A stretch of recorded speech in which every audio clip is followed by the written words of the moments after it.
Bonjour, ici on va faire une première approche du matériau X de base, qu'on appelle le matériau X standard. Mais avant toute chose, on va essayer de voir l'environnement idéal dans Karma en travaillant sur un objet extérieur. Quelques petits rappels au préalable. Lorsque vous avez un environnement traditionnel d'Houdini, c'est-à-dire lorsque vous ouvrez Houdini, vous êtes en mode build. Lorsque vous créez un objet, cet objet est au niveau Object, appelé aussi, enfin moi souvent j'appelle comme ça la scène parce que c'est l'endroit où on va commencer à mettre les caméras, les lumières et ce genre de choses. Mais dans le jargon, c'est le niveau supérieur, donc ou le surface, c'est-à-dire celui qui est le plus haut par rapport à toutes les sous-couches que l'on peut trouver pour créer une scène. Ok, ils appellent ça aussi le surface operator. Lorsque l'on descend, on est au niveau géométrie et ça permet de modifier une géométrie. Nous savons aussi que lorsque je veux donner une modification d'échelle, j'utilise le nœud transform et je modifie l'échelle d'une manière uniforme.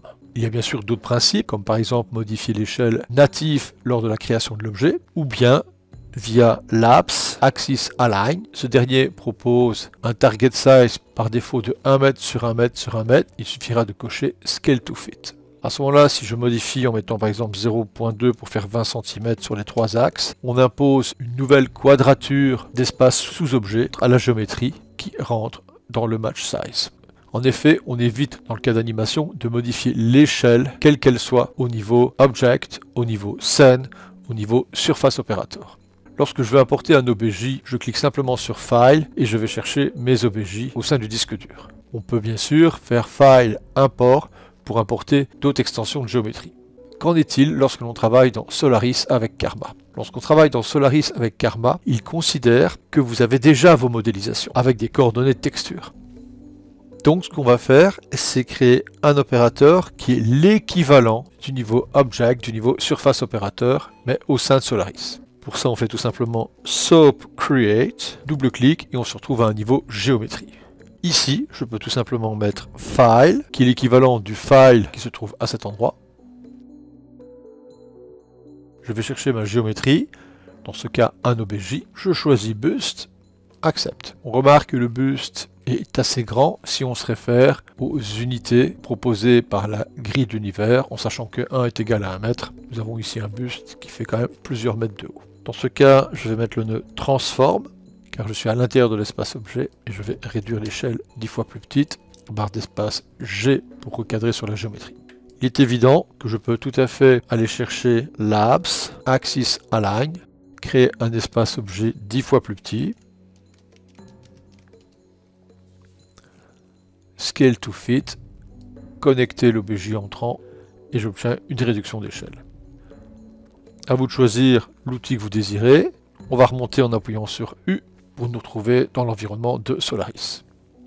Pour afficher correctement les matériaux X, je vais utiliser le moteur de rendu Karma, donc Tab Karma. Lorsque vous faites Karma, vous allez avoir directement un nœud relatif aux propriétés de rendu, le nœud Karma que je vais connecter, mais nous avons ici un avertissement. L'avertissement est en fait dû au fait qu'on n'a pas créé de caméra. Le nœud Karma, ainsi que généralement tous les nœuds de rendu, ont absolument besoin d'une caméra. Ajuster l'angle et le rapprochement dans le viewport en appuyant sur Alt et en jouant respectivement sur le bouton de gauche, bouton de milieu et bouton de droite de la souris. Par la suite, je vais créer une caméra, New Camera. Cette caméra doit être créée avant le nœud de Karma Setting. Automatiquement, le message disparaît. Par défaut, les mouvements de caméra sont lockés. Autrement dit, si vous ajustez en appuyant toujours sur Alt, bouton de gauche, bouton de milieu ou bouton de droite, votre vue, vous ajustez en fait la position de la caméra. Si vous ne voulez pas, il est évident qu'il suffira de désactiver le cadenas. Ce sont des notions que j'ai déjà montrées dans d'autres vidéos. On va continuer la création et la découverte des paramètres essentiels du matériau X standard. À partir du premier nœud qui a été créé, et ce avant la caméra, je vais personnellement créer un matériau librairie. Tab Matériau Librairie, je connecte. Je laisse un petit espace parce que je vais utiliser un processus qui est en fait une sorte de petite astuce qui va assigner directement le matériau à ma géométrie. Pour ça, avant, il faut créer un matériau. Tab Material X, création de matériau X UST. Double-clic et voici notre matériau X standard avec les différentes gestions. Je remonte.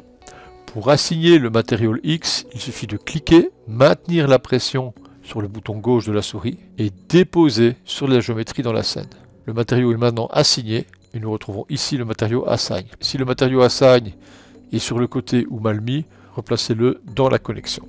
Je vais activer la sortie du Karma Setting. Je clique dessus pour voir les options. Je suis en CPU. Je vais me mettre en XPU. Le sampling est de 128. Je vais le réduire à 32. Image output, filtre. Je retrouve ici le denoiser. On a un denoiser NVIDIA qui n'est pas très performant lorsqu'on va faire du subsurface scattering. Je vous conseille l'Intel. Limite, si vous avez des aspects perfectibles, des artefacts dans le denoiser, n'en mettez pas et augmentez le path tracer simple, ainsi que d'autres paramètres dans le rendering comme les limites du subsurface limit. Dans le viewport, nous allons donc activer le Karma en cliquant sur le mot perspective et en choisissant Karma XPU. J'appuie sur D, background, et je vais demander d'avoir un background foncé, complètement noir, dark. Je ferme le menu. Je vais enlever la grille. J'ai maintenant ma caméra, mon objet. On va créer un dome light. Alors le dome light, il peut être créé avant ou après la caméra, mais bien sûr avant le Karma setting. Tape dome light. Le dome light va nous permettre d'aller chercher une image HDR, texture. J'ai ici une image de studio. Voici l'image HDR que j'ai utilisée. On retrouve les deux sources de lumière qui vont se spatialiser devant le buste. Je vais maintenant activer la vue caméra. La vue caméra est bloquée et nous voyons ici les deux éclairages qui sont bien spatialisés devant le buste. Vous pouvez réduire l'exposition ou bien l'intensité additive de l'image. Pour ne plus voir les icônes de lumière, vous pouvez ici, dans la colonne des affichages, désactiver l'icône des lumières. On retourne dans Matériaux librairie, double-clic sur Material X et on clique tout simplement sur le matériau standard. Par défaut, le matériau est blanc. Si on réduit le niveau de base, il est évident que la couleur choisie ne recouvre plus la géométrie sur laquelle le matériau est assigné. À vous de modifier les couleurs. Vous pouvez même voir ici l'effet métallisé. L'effet métallisé a tendance à absorber la lumière à certains endroits. Donc parfois, si dans ce cas-ci il n'y a qu'un seul objet, on revient sur la lumière et je vais augmenter pour avoir un autre effet. Uniquement dans ce cas-ci, je vais laisser la lumière avec cette intensité. Je reviens sur la gestion du matériau et je développe le spécular. Je vais réduire le roughness du spécular. Et on voit le travail de la lumière, le reflet. On va maintenant jouer sur l'anisotropie. Donc l'anisotropie, c'est l'écrasement des spéculars. Donc les spéculars sont sphériques. Je vais ici augmenter l'anisotropie. Donc on va voir que les impacts de spécularité sont totalement écrasés. Et on peut jouer sur la rotation. On va les faire un peu plus arrondi. Ok. Réduisons maintenant l'intensité de la lumière. Revenons au matériau standard. On va réduire le metalness. On va mettre l'objet gris pour l'instant. La base le recouvre à 55. On a la spécularité que l'on peut réduire pour obtenir une matité d'objet. Remarque, vous pouvez laisser un petit peu de spécularité et augmenter la rugosité. Ça viendra plus ou moins au même que de réduire la valeur de spécularité à 0. Je vais remettre l'anisotropie à 0 et la rotation bien sûr n'a plus d'effet. Passons à transmission. Nous reviendrons après sur Coast. C'est tout simplement la transparence. Et si vous faites une transparence à 100%, on va obtenir un aspect très vert dépoli à cause de la rugosité. Je réduis la rugosité et on va obtenir un vert totalement lisse. Donc la rugosité, le roughness du spécular permet d'avoir un vert dépoli en fait. On a une couleur de spécularité, ce qui permet de donner une couleur au renvoi des impacts lumineux, mais uniquement au renvoi des impacts lumineux et non pas la lumière qui passe au travers. Dans transmission, lorsque je vais mettre une autre couleur, cette fois-ci c'est la transmission, c'est-à-dire que si on veut la couleur de la pâte de vert, ce sera donc la lumière qui passe au travers de la géométrie, qui sera influencée par la teinte que vous allez choisir. Avec le def, c'est l'intensité, si on veut, des pigments colorés. Et c'est en gérant le def que la couleur de la transmission va plus ou moins avoir d'effet dans la matière. On va remettre la spécularité au niveau blanc. Scattering pour le vert. Maintenant que j'ai mis la couleur jaune dans scattering, je vais jouer sur la dispersion. Un petit peu l'anisotropie. Ça sont des petits paramètres à tester, mais on va essayer de réinitialiser tout. Pour ça, j'appuie sur CTRL et je clique sur tous les noms des options. Et je viens de réinitialiser entièrement le niveau de transmission. J'augmente au maximum la transmission pour avoir l'effet de vert. Ici, dans Spécular, l'indice de réfraction, si vous le mettez à 1, c'est l'indice de réfraction de l'air. Et on voit qu'il n'y a pas de déformation. 1.5, c'est le vert. Et si vous jouez sur les différentes valeurs, vous jouez sur les différents indices de réfraction. Vous trouverez différents indices de réfraction sur le site pixellandpoly.com IOR. Et nous voyons que l'air est égal à 1.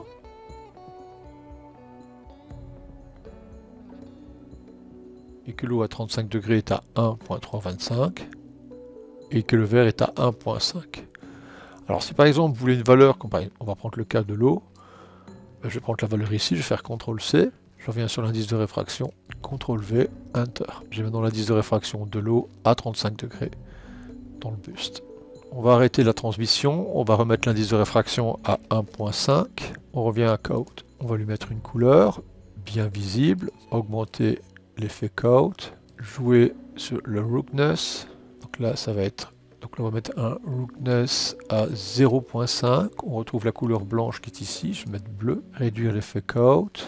Et on a comme ça un mélange des deux teintes permettant de gérer l'aspect légèrement moiré de certains tissus. Toujours avec une anisotropie qui est propre, avec la possibilité de donner une rotation. Donc ça, c'est surtout pour les tissus qui sont un peu satinés. Un propre indice de réfraction. Deux gestions permettant de donner un peu plus de force à la couleur de base et de l'étaler plus sur la rugosité. Je vais réinitialiser tous les paramètres du code. Donc je rappelle, j'appuie sur CTRL et bouton du milieu de la souris. Pour Sheen, je vais mettre la base color avec un bleu. Je reviens dans Sheen, qui va donner une gestion supplémentaire à l'éclat. Si j'augmente, on voit que l'objet a un éclat au périmètre. Par la suite, vous pouvez modifier la couleur et l'étalement sur la géométrie. Donc dans ce cas-ci, le Roughness, plus vous rapprochez du niveau 0, plus c'est au périmètre, tout en travaillant le spécular de base et la couleur de base. Plus vous augmentez la valeur de Roughness, plus vous étalez la couleur que vous venez de choisir. Je vais remettre la couleur de base en gris. Alors, le subsurface va dépendre énormément de la taille de l'objet. Je conseille toujours, lorsqu'on fait un subsurface, de regarder la géométrie à l'arrière. Dans ce cas-ci, on va regarder à l'arrière parce que nous savons que le modeling est beaucoup plus fin dans les oreilles que le reste du personnage. Et donc, ça va être comme la réalité. On va voir comme ça la lumière qui va rentrer dans la peau. On a la première couleur. Je vais mettre cette couleur. Et on a une seconde couleur. Je vais mettre rouge. Je vais augmenter le subsurface. On voit que le rouge prend le dessus. Et ici, on a un scale. Si je réduis avec une petite échelle, on va voir des variables par rapport à la distance entre le maillage, autrement dit la finesse, vous allez obtenir la lumière rouge qui va passer au travers. Mais bien sûr, qui ne se voit pas ici, voilà, c'est pourquoi c'est intéressant d'être derrière, parce que face à la lumière, c'est plutôt la couleur de base et la spécularité qui va réagir. Donc, pour travailler et bien comprendre le subsurface, il vaut mieux jouer sur ces couleurs. Il y a aussi une gestion de l'anisotropie qui est proposée. Alors, le mieux, c'est quand même d'essayer d'avoir deux couleurs qui vont se compléter pour avoir une sorte de logique sur la surface. En fait, je vais vous montrer si cette couleur-ci, je mets une couleur un peu bizarre, elle va venir sur toute la surface et elle ne va pas être vraiment complémentaire à la couleur suivante. C'est pour ça que j'ai choisi un petit peu cette couleur-ci. Alors on peut l'augmenter légèrement et ça va venir sur toute la surface. Okay.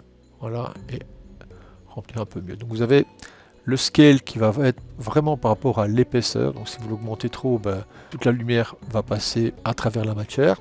Et ça, c'est vraiment pas inintéressant pour une cire de bougie. Je vais revenir sur les modes de denoiser et on va tester par exemple dans Image Output, on avait mis le denoiser Intel.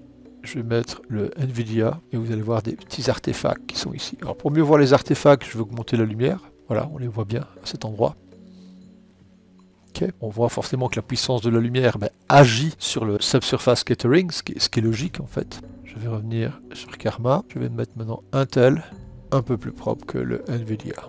Alors on va laisser Intel. On va revenir sur Rendering. SSS Limit, je vais mettre 2 pour obtenir plus de force sur le SSS.